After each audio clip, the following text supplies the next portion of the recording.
First of all, how did you start your career? See, acting I started in 2011.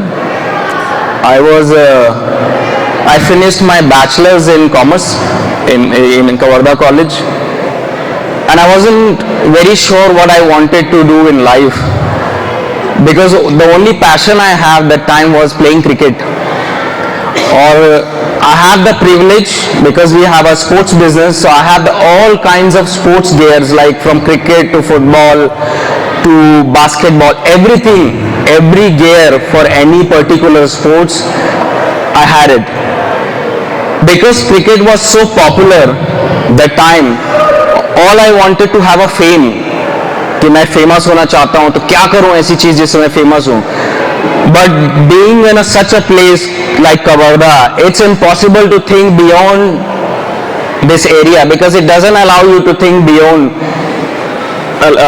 other than living a simple life like becoming engineer or working in a school, college, or being a teacher.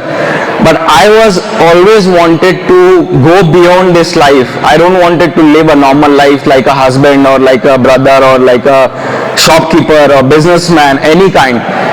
So all I was just burning inside, like I wanted to become something and I'll become. One thing was happening is like I wasn't studying very well. I wasn't very bright student, I would say. बहुत अच्छा पढ़ाई मैं नहीं करता था. But ऐसा नहीं था कि आई वॉज डम. आई वॉज नोइंग कि ये पढ़ाई मेरे लिए नहीं है, मुझे कुछ बनना है. आई जस्ट वॉन्ट कि मैं 50-60% लेके पास हो जाऊं, कैसे भी ग्रेजुएशन कंप्लीट करूं, then I see what I want to do. Because उस समय स्कोप नहीं था, इंटरनेट नहीं था. और you won't believe 2011 when I left here only 2G internet was there. आज की डेट में 4G भी बहुत स्लो चलता है, नहीं 4G 5G भी, 2G इंटरनेट था. BSNL की कंपनी फर्स्ट टाइम कवर्धा आई थी, मोबाइल की सर्विस थी. अगर आप YouTube या गूगल में जाएं और चेक करें, नोकिया 3315 जो स्क्रीन भी नहीं होती थी, ऐसे सेल फोन हुआ करते थे, सिर्फ आप कॉल और मैसेज कर सकते हैं. उस समय मैंने दैनिक भास्कर में आर्टिकल देखा था अनुपम खेर एक्टिंग अकेडमी का. तो वो मैं अपने फ्रेंड लोग के साथ एक साइबर कैफे हुआ करता था, वहां जाके 60 रुपए घंटा होता था वहां का, और बहुत स्लो इंटरनेट चलता था. आप एक वेबसाइट खोलेंगे कम से कम 15 मिनट लगता था उसको लोड होने में. वो वेबसाइट लोड करके, बिल्कुल इंग्लिश उतनी अच्छी नहीं आती थी, इंग्लिश स्कूल में पढ़े हुए थे, इतनी अच्छी नहीं आती थी क्योंकि कॉन्वर्सेशन नहीं होती थी इंग्लिश में. तो उसको पढ़ के, उसको समझ के, डेयरिंग से, जो लड़का कभी आज तक रायपुर नहीं गया, फ्रेंड लोग से डिस्कस करके, अपने खुद के पैसे जमा किए हुए, उससे मैंने अनुपम खेर में फॉर्म भरा.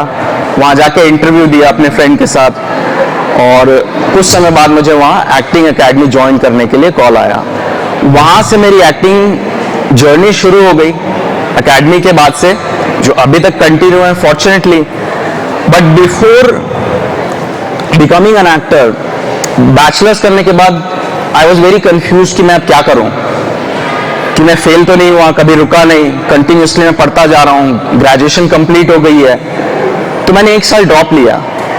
बट उस ड्रॉप में I was thinking I should go for MA English, because English was very important.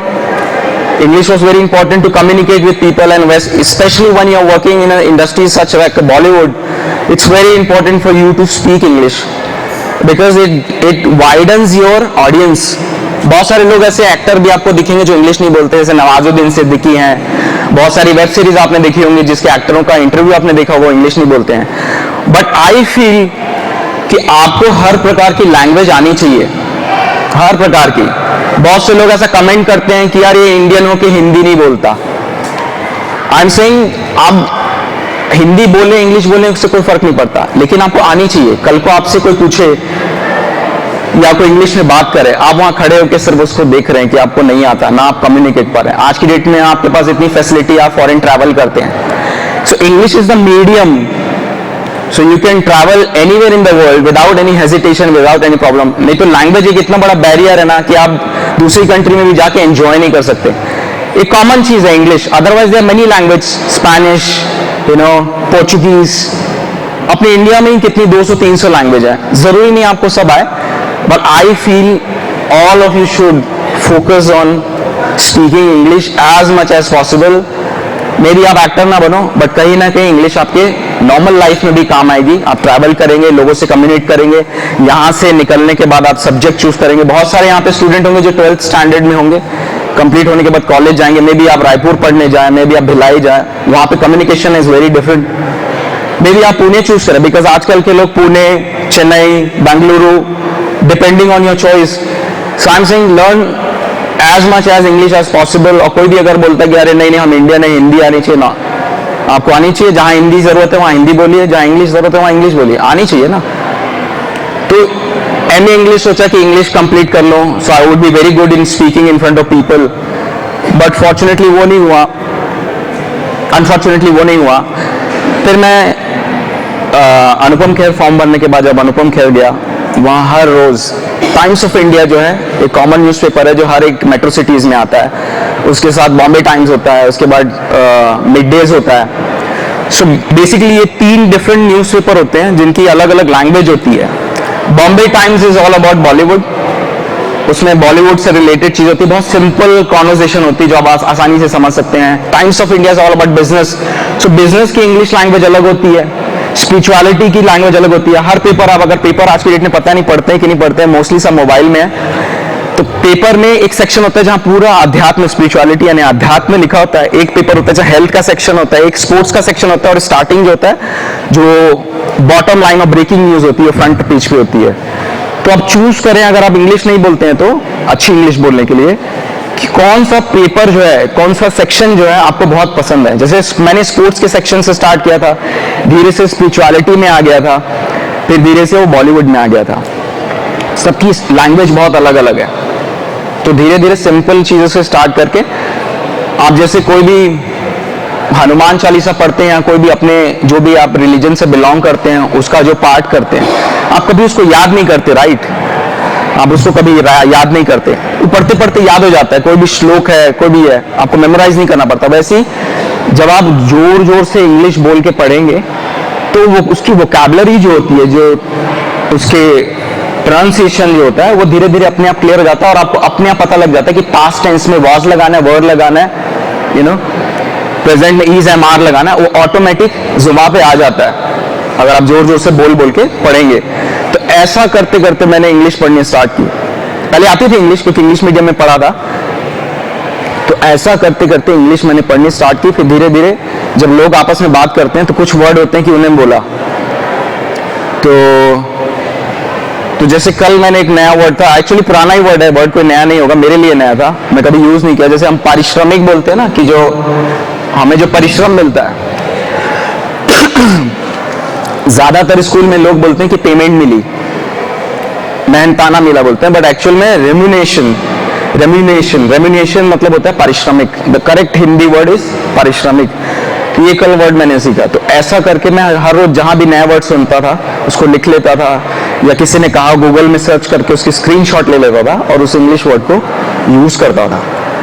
तो ऐसे करके इंग्लिश मैंने सीखी, और ऐसे अनुपम खेर से मेरी एक्टिंग की जर्नी स्टार्ट हो गई। Well, Kanan, why did you choose acting? Acting मैंने एक्चुअली चूज नहीं किया, एक्टिंग ने मुझे चूज किया। 8th स्टैंडर्ड तक एक्टिंग में कोई इंटरेस्ट नहीं था, और मैं बहुत शाई था, बहुत शाई। जितने कॉन्फिडेंस से मैं आप लोग के सामने बात कर रहा हूँ ना, इसका रीजन है एक्टिंग। और पता नहीं हिंदी दिवस आज की डेट में यहाँ सेलिब्रेट होता है कि नहीं, उस समय जब मैं 8th स्टैंडर्ड में था, 7th 8th स्टैंडर्ड में, हिंदी दिवस फर्स्ट टाइम इंट्रोड्यूस किया था कि हम हिंदी दिवस सेलिब्रेट करेंगे। तो हिंदी दिवस में मैंने एक छोटा सा प्ले किया था जिसमें मैं अंग्रेजी भाषा बना था, मैं इंग्लिश लैंग्वेज प्ले कर रहा था। BUT बट है तो PUT पट क्यों नहीं, मेरे को ये 2-3 सेंटेंस याद है आज भी। तो फर्स्ट टाइम मैंने परफॉर्म किया था, अदरवाइज मैं बिल्कुल माचो घूमता रहता था स्कूल में, पढ़ाई नहीं करना, सिर्फ एग्जाम के जस्ट पहले पढ़ता था, 50% आ जाते थे मेरे। सो घूमना, मस्ती करना, लड़कियों के सामने गेड़ियां मारना, तो वो सारी चीजें मेरे दिमाग में थी कि मेरा क्या इंप्रेशन जाने वाला, मैं एक्टिंग करूंगा, आई वुड लुक रियली डम इन front of girls, I would really look stupid in front of guys, I am hero, I am macho man, मैं क्यों करूं ये। बट ना कहीं कहीं वो बहुत जरूरी था। तो जब वो फर्स्ट टाइम मैंने एक्ट किया, एक्ट करने तक मैं बहुत डरा हुआ था, सब हंस भी रहे थे मेरे को देख के कि ये लड़का ऐसे घूमता है हीरो बन के, देखो कैसा एक्टिंग कर रहा है, बहुत मजाक उड़ा रहे थे, सब ऐसे ही बैठे हुए थे बिल्कुल। उसको करने के बाद जो अंदर एक फीलिंग आई थी, तो वो फीलिंग जो होती है ना, बिल्कुल एक सेंटेंस बोलूंगा, there is a magic on the other side of fear. Mountain dew का ऐड आपने देखा होगा, आज पता नहीं कौन सा आता है। जब मैं बहुत यंग था उस समय उसकी पंच लाइन थी, डर के आगे जीत है। तो ये लाइन ना मुंबई में बहुत अच्छे से समझ में आई। ये लाइन कहने में बहुत सिंपल है कि डर के आगे जीत है, लेकिन अगर आप इस लाइन को ढंग से अगर सुनेंगे, डर के आगे सक्सेस है। हर वो चीज जो अमेजिंग होगी वो आपको डराएगी बहुत बुरी तरीके से। बेस्ट एग्जांपल योर एग्जाम, बहुत बुरी तरीके से डराएगी। तो जब भी लाइफ में किसी चीज को लेकर डर लगता है ना, मैं ये नहीं कहूंगा डर नहीं लगता, मैं एक्टर हूं, मैं कैमरा फेस कर चुका हूं, बहुत डर लगता है। आप लोग के सामने भी डर लगता है बोलने में, कि कहीं मैं कोई ऐसी बात ना बोल जाऊं जो घर जाके मैं खुद रिग्रेट करूं कि ये क्यों बोल दिया, राइट। तो हर एक अच्छी चीज होने से पहले आपको पेट में गुदगुदी होगी, डर लगेगा, एग्जाम का टेंशन होगा। बट ये लाइन हमेशा याद रखना, there is a magic on the other side of